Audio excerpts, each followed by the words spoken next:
My name is Thomas Lott, and I'm here with Cole Belanger, and we have team FarSounder. We are tasked to create a roll pitch sensor for the measurement of Sonar georeference. FarSounder creates a 3D forward-looking sonar that allows you to see the depth of the water in front of you. Sonar, or sound navigation ranging, sends out an acoustic signal and listens for the echo to measure the distance of an object in front of you. FarSounder takes this echo and 3D processes it into a 3D image like the one you see above.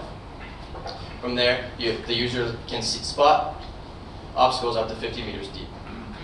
During the time it takes to transmit and receive the signal, the boat has the opportunity to roll and pitch. This is where the roll and pitch sensor comes into play. The roll and pitch sensor measures the roll and pitch of the boat and then offsets the data for a more accurate measurement of the obstacle. Right now, FarSounder's current roll pitch sensor is old, it's very expensive with other sensors, and it takes up a substantial amount of space within the transducer module. As you can see here, this is the sensor and this is the mounting bracket itself on top of the transducer module. Also, during manufacturing, it takes time to install. Our job is to create a smaller, more cost-effective solution that can fit right onto the PCB inside the transducer module that will also allow room for more hardware. To do this, we decided to use an inertial measurement unit, or IMU. An IMU uses a micro-electromechanical system that measures force, angular rate, and the magnetic field using the accelerometer, gyroscope, and magnetometer. An example of how this works is the accelerometer. The accelerometer has a spring and a capacitor. When a force is exerted onto the spring, the capacitor measures the change in voltage, which allows for raw data to be output.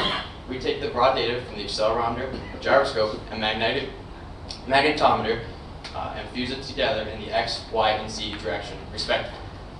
From there, we change it to Euler's angles, and from there we can calculate roll, pitch, and yaw. Our best anticipated outcome is to design and test a solid-state device that is capable of measuring roll pitch to a certain degree of accuracy. This device also has to fit inside the transducer module itself.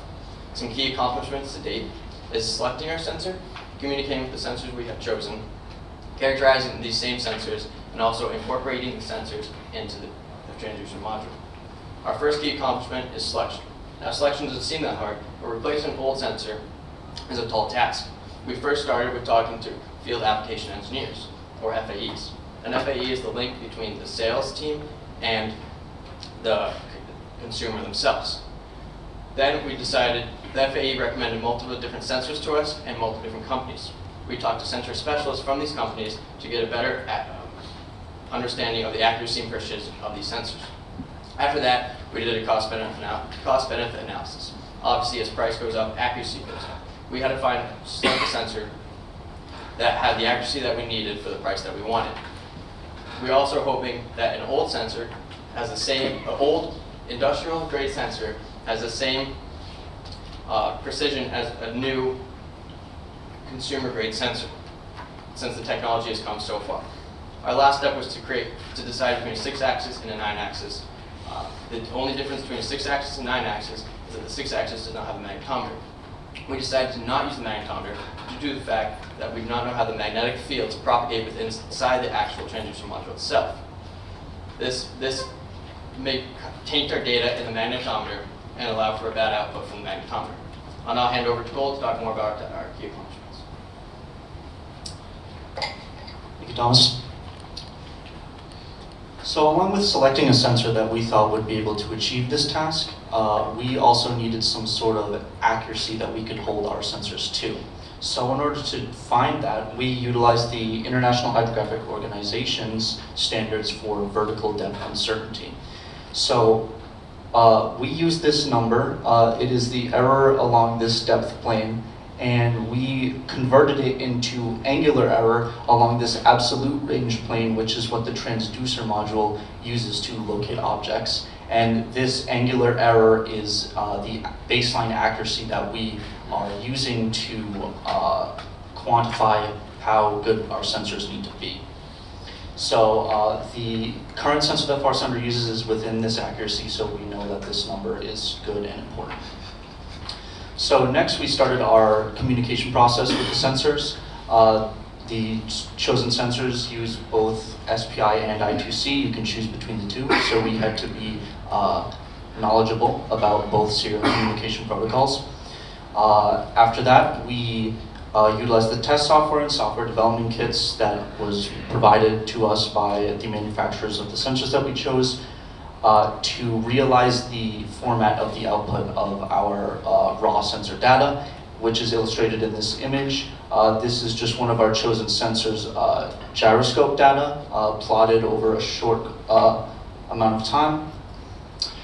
So originally we had chosen a sensor and we had begun the sensor fusion process of converting the raw sensor data into roll and pitch, but due to the complexity of the driver software, we decided to take a step back and we realized that we needed to do some more characterization, which leads us to our remaining challenges.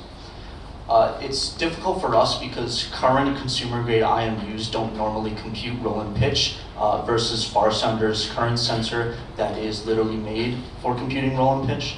So we need to figure out a way that we can characterize how accurate these raw values from our consumer-grade IMUs are, comparing them to the industrial-grade sensor that FarSounder uses. And we believe we have found a way to do that. We will be collecting data from all of our chosen sensors and FarSounder's current sensor in a test environment, and we will be analyzing that data. And hopefully with that analyzation, we will be able to be very confident in what sensor we want to choose, and then we can begin the sensor fusion process of converting the data into roll and pitch, and then incorporating it into the transducer module in itself.